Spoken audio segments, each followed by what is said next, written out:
চারটা আমল বলেন সবাই, কয় আমল? চার আমল নবীজি ছাড়তেন না, চার আমল নবীজি ছাড়তেন না। নাসাই শরীফ হাদিস নাম্বার 2416 নাম্বার হাদিস। 15 নাম্বার হাদিসের মধ্যে আসছে, 16 নাম্বার হাদিসের মধ্যে আসছে। 15 নাম্বার হাদিসে আসছে একটা, 16 নাম্বার হাদিসে আসছে চারটা। হাদিসের বর্ণনাকারী নবীজির বিবি আম্মাজান হাফসা রাদিয়াল্লাহু তাআলা আনহা। এই আম্মাজান হাফসা বলেন, আরবাউন লাম ইয়াকুন ইয়াদউহুন্নান নাবিয়্যু সাল্লাল্লাহু আলাইহি ওয়াসাল্লাম, চারটা আমল আল্লাহ নবী কখনো ছাড়তেন না।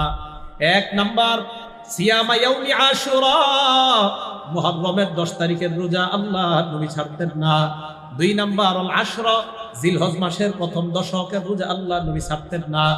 তিন নাম্বার সালাসাত আইয়ামিন মিন কুল্লি শাহরিন, প্রত্যেক মাসের 13, 14, 15 আইয়ামে বীজের রোজা আল্লাহ নবী ছাড়তেন না।